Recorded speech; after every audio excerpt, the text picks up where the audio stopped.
Imagine a family that amassed immense wealth and power by preying on the vulnerable, all while presenting themselves as pillars of society. Brace yourselves as I deep dive into a chilling tale of greed, manipulation, and the devastating consequences that followed. The Sackler family, once revered as philanthropists and art patrons, built their empire on the back of a pharmaceutical company called Purdue Pharma. But behind the glamorous facade lies a web of corruption that has left countless lives shattered. Today, I'm diving deep into the story that exposes the shocking truth behind one of the most notorious families in the pharmaceutical industry. Get ready to uncover the dark secrets of the Sackler family, the architects of an empire of pain.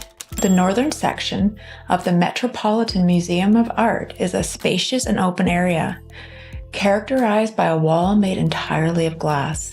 The area, which was established in 1978 and is referred to as the Sackler Wing, is not only a physical space, but also a tribute to an influential American family known for their philanthropy. Born in Brooklyn, the Sackler brothers, Arthur, Mortimer, and Raymond, all doctors, exhibited extraordinary generosity throughout their lives, providing significant donations to an impressive array of institutions.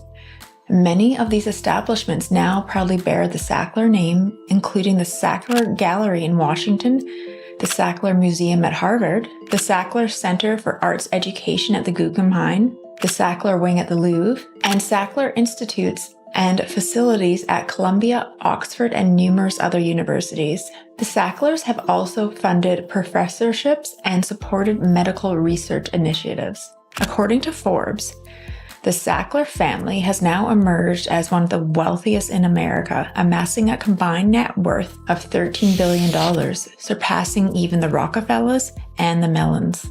Market as the drug used to cure all. Some patients may be afraid of taking opioids because they're perceived as too strong or addictive. But that is far from actual fact. Less than 1% of patients taking opioids actually become addicted. Interestingly, the majority of the Sacklers' wealth has been amassed within recent decades. Yet for most people, the source of their fortune remains as mysterious as the renowned robber barons of the past. Despite frequent interviews regarding their philanthropy, the Sacklers rarely address their family's business, Purdue Pharma, in public. Purdue Pharma, a privately owned company headquartered in Stamford, Connecticut, is the developer of the prescription painkiller OxyContin. When OxyContin was introduced in 1995, it was celebrated as a revolutionary advancement, providing long-lasting relief for patients experiencing moderate to severe pain. The drug quickly gained immense popularity, becoming a commercial success and allegedly generating $35 billion in revenue for Purdue Pharma. However, OxyContin has sparked controversy due to its composition. The drug's primary active component, oxycodone, a chemical closely related to heroin that possesses potency up to twice that of morphine. Historically, physicians exhibited caution when prescribing potent opioids, which are synthetic substances derived from opium, limiting their use to acute cancer pain and end-of-life palliative care. This caution was rooted in a long-standing and well-founded concern regarding the addictive nature of such drugs. Purdue Pharma undertook a marketing campaign when launching OxyContin, aiming to challenge existing perceptions and alter doctors' prescribing practices. Medicines are the opioids, but these are the same drugs that have a reputation for causing addiction and other terrible things. Now, in fact, the rate of addiction amongst pain patients who are treated by doctors is much less than 1%. The company sponsored research and financially incentivized physicians to argue that worries about opioid addiction were exaggerated, and that OxyContin could effectively and safely treat a broader range of medical conditions. Sales representatives promoted OxyContin as a drug to be initiated and maintained throughout the treatment process. As a result, numerous patients discovered significant relief from their agonizing pain through the drug. However, a considerable number of individuals became so dependent on it that they experienced severe withdrawal symptoms between doses, leading to debilitating consequences. His biggest problem was he would sleep a lot. And I mean, he was at the point where could be sitting in here talking like I'm talking and fall right off asleep while he was talking. Since 1999, a staggering number of 200,000 Americans have lost their lives due to overdoses linked to OxyContin and other prescription opioids. The high cost or limited accessibility of prescription painkillers has compelled numerous individuals grappling with addiction to turn to heroin as an alternative. The startling statistics from the American Society of Addiction Medicine reveal that 4 out of 5 individuals who currently use heroin initially began their journey with prescription painkillers.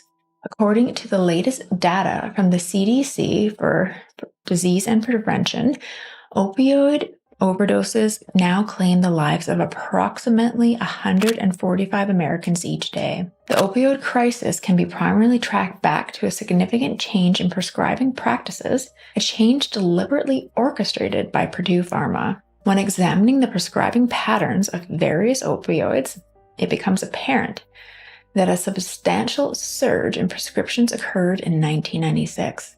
This timing is not a mere coincidence. Purdue's efforts played a crucial role in fueling the escalation of opioid prescriptions.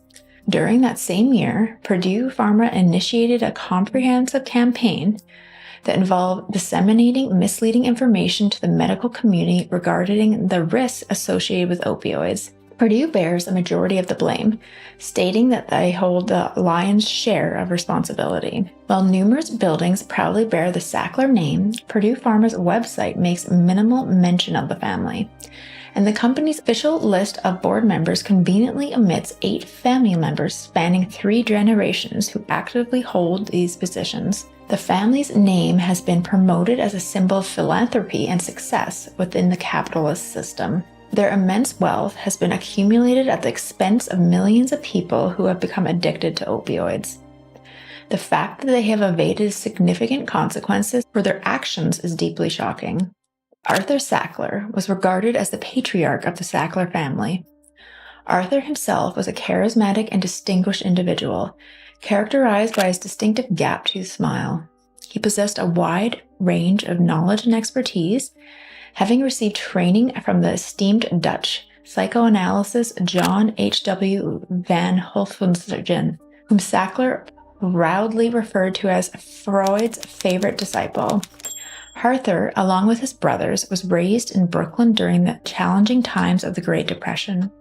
Their parents were Jewish immigrants from Poland, and their upbringing was shaped by the hardships of that era. The 3 Sackler brothers pursued medical education and subsequently collaborated at the Creedmoor Psychiatric Center located in Queens. Together, they co-authored a remarkable collection of around 150 scholarly papers. Arthur, in particular, developed a deep fascination with the intricate revelations that nature and diseases could offer. The Sacklers exhibited a particular interest in the biological dimensions of psychiatric disorders, exploring pharmaceutical alternatives to prevailing mid-century treatments like electric shock therapy and psychoanalysis. Their focus revolved around finding innovative approaches to address mental health conditions. However, it was through commerce rather than medical practice that the Sackler brothers amassed their fortunes. They shared a common entrepreneurial spirit.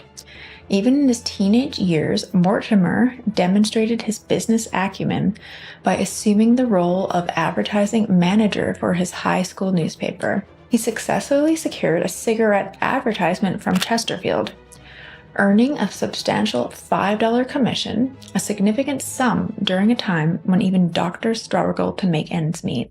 In 1942, Arthur found a way to finance his medical school tuition by accepting a copywriting position at William Douglas McAdams, a small advertising agency specializing in the medical field. His exceptional skills in this role eventually led him to acquire the agency, ultimately revolutionizing the industry. And it is interesting that he got his start in tobacco advertisement, which again is so corrupt on its own if you check out my other video about that. So it's just kind of interesting that he was using the marketing tactics from tobacco and started using them with pharmaceuticals. Prior to that time, pharmaceutical companies had not fully embraced the captivating allure and deceptive tactics commonly associated with Madison Avenue. However, Arthur, with his unique blend of medical expertise and advertising skills, possessed an unique understanding akin to the fictional character Don Draper in Mad Men when it came to the art of marketing. He realized that successfully promoting new medications involved not only captivating the patient, but also seducing the prescribing doctor. Arthur recognized the crucial role of influencing the physician who holds the power to write the prescription in the overall sales process. Sackler held an unwavering belief in the credibility and responsibility of doctors as guardians of public health. He often expressed his preference for relying on the judgment and compassion of fellow physicians rather than placing trust in governmental authorities. With this perspective, he devised strategic marketing campaigns that specifically targeted healthcare professionals, recognizing them as a primary audience for promoting new drugs. Sackler employed various tactics, such as placing attention-grabbing advertisements in medical journals and distributing informative literature directly to doctors' offices in order to engage and appeal to clinicians on a personal and professional level. Recognizing that physicians were most receptive to the opinions of their fellow colleagues, Sackler strategically sought the endorsement of influential doctors to promote his products. Additionally, he frequently referenced scientific studies, which were often funded by the pharmaceutical companies themselves, to lend credibility to his claims. So that's interesting that these studies, if they're funded by the companies themselves, I feel like they would be biased. In 1997, Arthur Sackler received posthumous induction into the Medical Advertising Hall of Fame, where he was recognized for his significant contribution in revolutionizing pharmaceutical marketing by harnessing the full potential of advertising and promotion. While this accolade celebrated his achievements, Alan Francis offered a different perspective. Throughout the history of advertising, there has always been a certain level of persuasive artistry, and Arthur Sackler occasionally employed techniques that were outright deceptive. In the 1950s, he created an advertisement for a new Pfizer antibiotic featuring a display of doctors' business cards alongside the statement, "More physicians find this antibiotic the therapy of choice."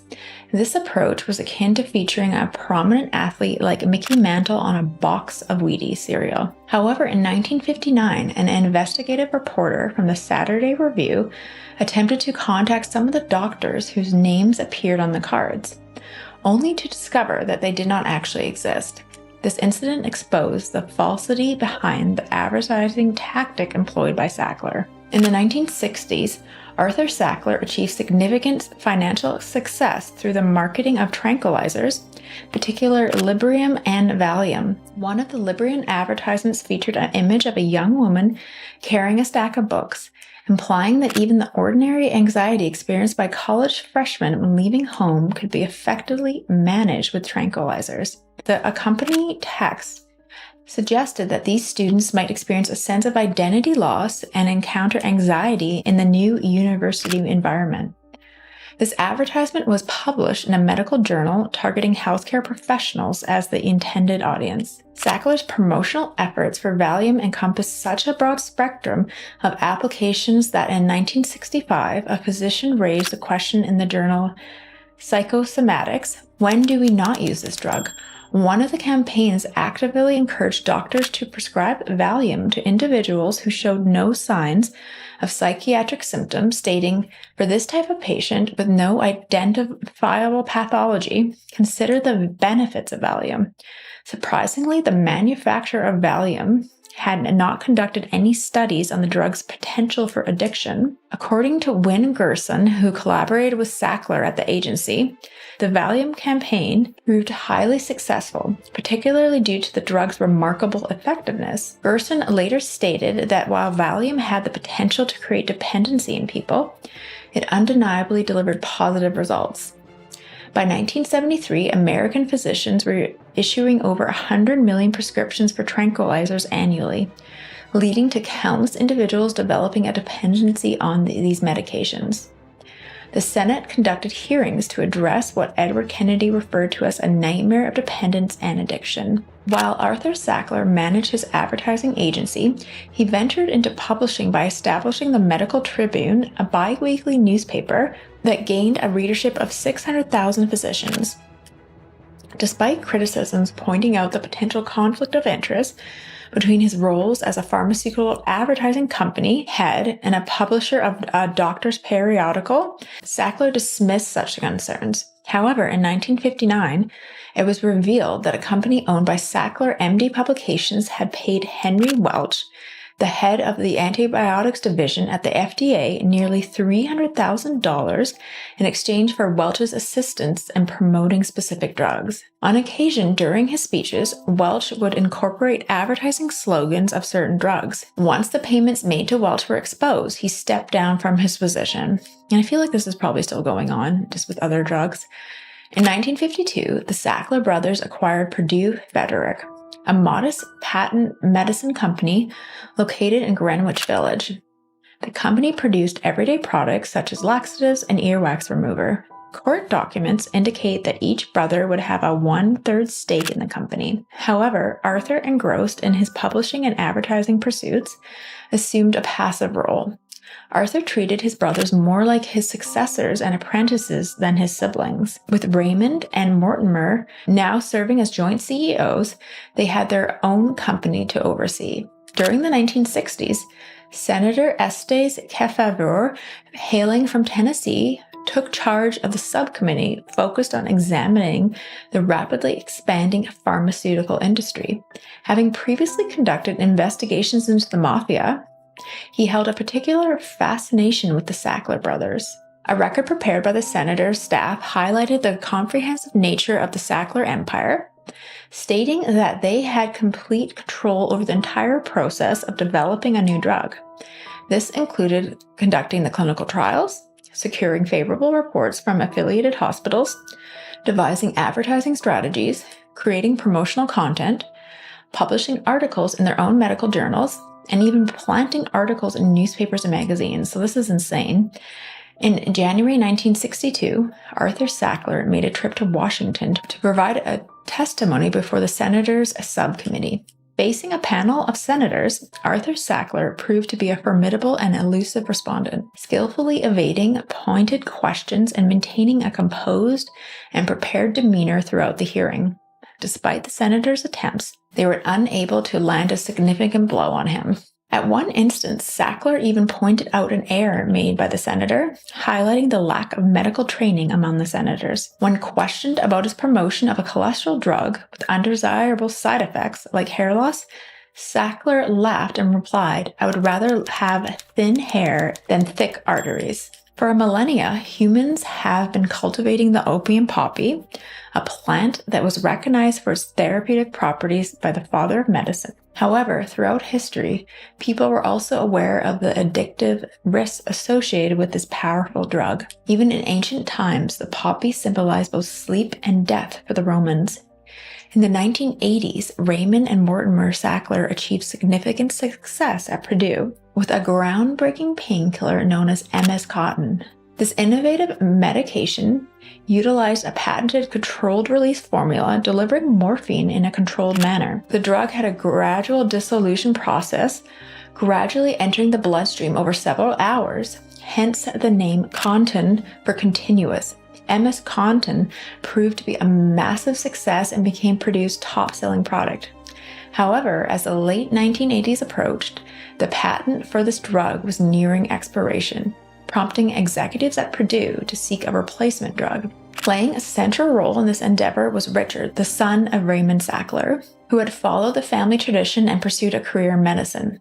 Richard joined Purdue in 1971 as his father's assistant and steadily climbed the ranks within the company. His name can be found on numerous medical patents. In the summer of 1990, a memo was circulated among Richard and other colleagues at Purdue, drawing attention to the potential threat of generic competition for OxyContin. The memo highlighted the need to explore alternative controlled-release opioids, specifically mentioning OxyContin, a substance that had been originally developed by German scientists in 1916. Utilizing OxyContin, a cost-effective substance already utilized in other medications like Percocets, Purdue embarked on developing a pure OxyContin pill with a time-release formulation akin to OxyContin. The company made the strategic decision to manufacture doses as low as 10 milligrams while also introducing high-dose pills, 80 milligrams and 160 milligrams, which far surpassed the potency of any other prescription opioid available. In 1997, the American Academy of Pain Medicine and the American Pain Society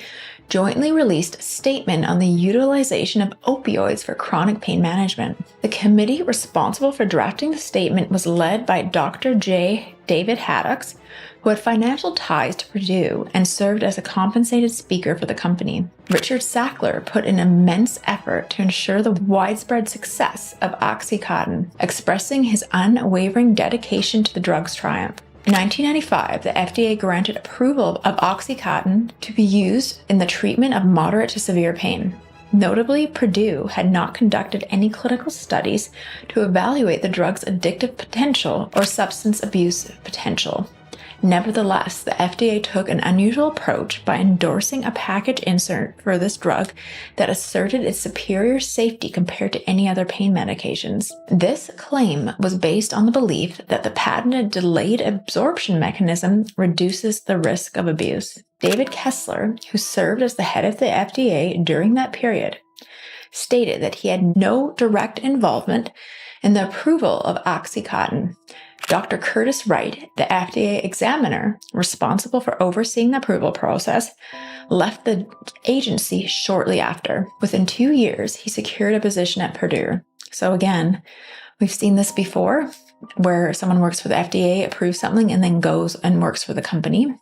Mortimer Raymond and Richmond Sackler embarked on a large-scale marketing campaign for OxyContin, employing various persuasive strategies inspired by Arthur's earlier endeavors. Stephen May, who joined Purdue as a sales representative for OxyContin in 1999, reflected on the time saying, "We believed we were doing something morally right." He would reassure himself saying, "There are millions of people suffering from pain, and we have the solution." The company formed a robust sales force, comprising around 1,000 representatives who were equipped with detailed presentations highlighting the advantages of OxyContin. May participated in an intensive 3-week training session held at Purdue's headquarters. During a dinner event held to commemorate the training, he found himself seated at a table with Richard Sackler. May was deeply impressed, recalling, "I was astounded. My initial impression of him was, this is the person who made it all possible. He leads a company owned by his family. I aspire to be like him in the future." A significant focus of the sales campaign centered around promoting OxyContin for a broader range of conditions extending beyond severe acute pain associated with surgeries or cancer.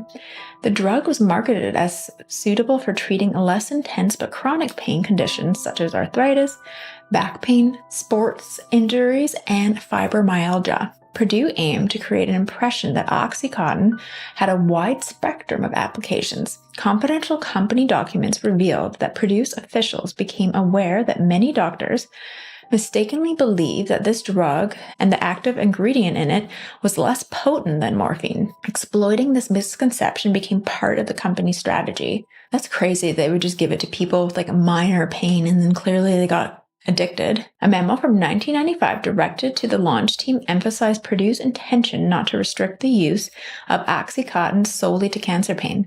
The company's budget plan in 2002 had a key goal of expanding the utilization of this drug for pain management. Stephen May highlighted Purdue's effective targeting of physicians, particularly general practitioners who are not specialized in pain management. Purdue's internal documentation also mentioned their aim to reach patients who had little to no prior exposure to opioids, referring to them as opioid naive. According to David Kessler, given the potency and addictive nature of OxyContin, the ideal public health strategy would have been to minimize the dosage and limit the drug's use to a smaller patient population. This approach contradicted the competitive goals of the pharmaceutical company. Instead, Purdue Pharma intentionally pursued the opposite strategy, aiming to sell higher doses of the drug to a larger number of patients. The sales representatives were trained in his techniques to address concerns raised by clinicians. When the issue of addiction was raised, May had prepared a response. He recalled laughing, reciting the specific talking points. The delivery system believed to reduce the abuse liability of the drug. However, he quickly discovered that his statement was not true. In 2002, during an investigation in Florida, a sales manager named William Gurgly admitted that Purdue executives instructed them to make statements such as the drug being virtually non-addictive. So that's misleading, and I'm sure a lot of family doctors were prescribing this to patients and then telling them it's not addictive. Physicians were enticed with fully funded trips to pain management seminars held in locations like Boca Raton. Purdue deemed this expenditure as valuable since internal company documents reveal that doctors who participated in these seminars in 1996 wrote prescriptions for OxyContin more than twice as frequently compared to those who didn't attend. In addition, Purdue engaged in extensive advertising in medical journals, sponsored websites dedicated to chronic pain, and distributed an array of promotional items related to this drug, ranging from fishing hats to plush toys and luggage tags. That's so disturbing and corrupt. Purdue Pharma went further in its promotional efforts by creating videos showcasing contented patients, including a construction worker who shared his positive experience with OxyContin, highlighting how it alleviated his chronic pain and enabled him to resume his work. These videos, featuring testimonials from both patients and pain specialists, were widely distributed to tens of thousands of doctors. The marketing strategy employed by Purdue relied on a self-reinforcing cycle. The company used literature authored and funded by doctors who had financial relationships with Purdue to convince other doctors of the drug's safety and effectiveness. Purdue's training materials directed sales representatives to make unsupported claims to doctors that fewer than 1% of patients who took this drug would develop an addiction. However, a study funded by Purdue in 1999, which focused on patients using OxyContin for headaches, reveal an addiction rate of 13%. Honestly, it's probably even higher than that. Within a span of 5 years after its launch, OxyContin became a $1 billion annual revenue generator. Richard Sackler confidently declared to a team of company representatives in the year 2000 that there were no signs in its momentum slowing down. The sales force was heavily incentivized to promote the drug, as evident in a memo where a sales manager in Tennessee expressed the lucrative nature of the opportunity. May, who worked in the Virginia area, was astounded to discover that exceptionally skilled colleagues were earning substantial commissions amounting to hundreds of thousands of dollars. May himself experienced remarkable sales performance one year, leading Purdue to reward him with a trip to Hawaii. With the increasing number of prescriptions being written, Purdue executives, including the Sackler Family members on the company's board, showed a willingness to finance these enticing incentives. Internal budget plans explicitly identified the sales force as Purdue's most valuable resource.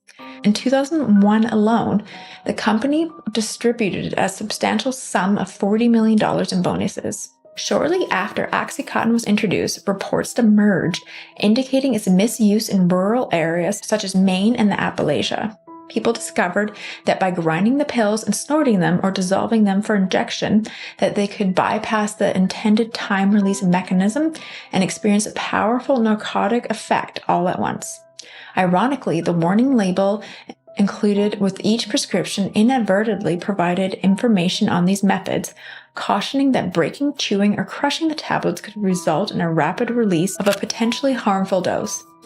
With an increasing number of doctors prescribing this drug for various conditions, some patients began selling their pills on the black market where the street value reached $1 per milligram. Some doctors, whether susceptible to patient manipulation or influenced by financial incentives, established what were known as pill mills or pain clinics. These clinics operated as a wholesale enterprises, primarily focused on prescribing OxyContin to patients. However, instead of acknowledging the addictive nature of this drug and withdrawing it from the market, Purdue Pharma chose a different approach.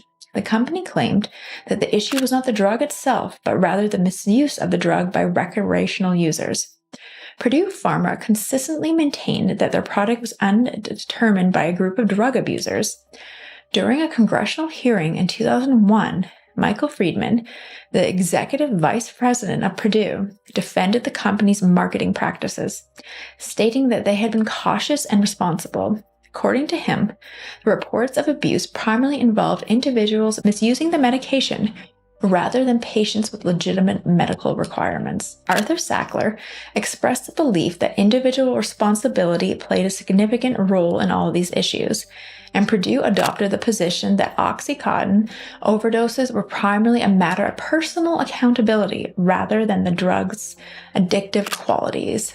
Purdue Pharma was well aware of the risks associated with this drug and inherent to the drug itself. The extended release formula allowed patients to theoretically consume a large dose every 12 hours, providing the advantage of uninterrupted sleep, significant improvement compared to other medications like morphine, which require more frequent administration. Purdue's early marketing campaigns featured 2 dosage cups labeled at 8 a.m. and 8 p.m., accompanied by the slogan, "Remember, effective relief just takes 2. However, internal documents from Purdue revealed through legal proceedings indicate that the company was already aware of these risks prior to obtaining FDA approval. Purdue Pharma was fully aware that not all patients who took this drug were experiencing 12 hours of relief, despite promoting the drug's extended release properties. Despite the mounting evidence of widespread abuse, Purdue Pharma remained steadfast in its denial of the risks associated with OxyContin.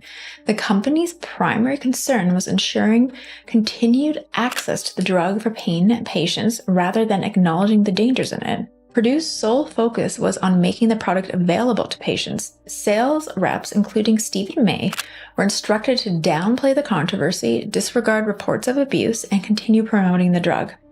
The FDA even issued a warning letter to Purdue in 2003, criticizing the company for advertisements that greatly exaggerated the safety of the drug, while neglecting to mention serious and potential fatal risks.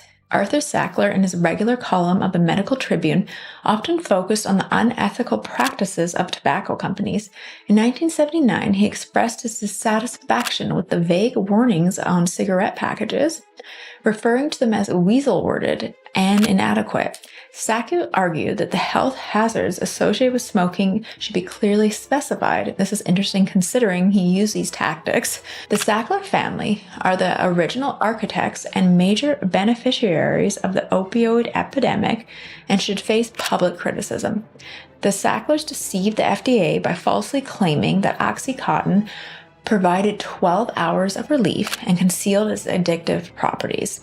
Their actions were driven by a desire to expand the opioid market and normalize its use. Other pharmaceutical companies followed suit, recognizing the profitability of the market. While there may be legal distinctions between tobacco companies and opioid manufacturers, Purdue has actively opposed any measures that could restrict the distribution of OxyContin, reminiscent of the gun lobby's resistance to firearm regulations. When faced with reasonable and moderate steps to regulate the prescription of painkillers, Purdue and its allies have responded with concern, arguing that such measures would unjustly deprive law-abiding pain patients of medicine they desperately needed. In essence, Purdue's argument can be distilled as follows. Our product isn't dangerous, it's the people who are dangerous. And I feel like we've definitely heard that before with other companies.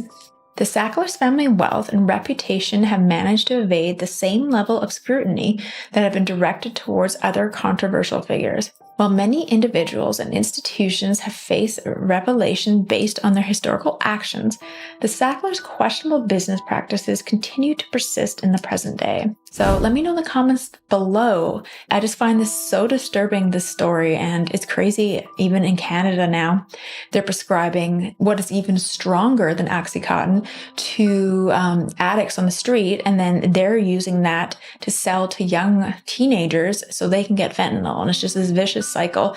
And basically, the Canadian government is giving Purdue a ton of money to have a safe supply, which technically isn't safe in many ways. Anyways, thanks for watching, and don't forget to check out some of my other videos.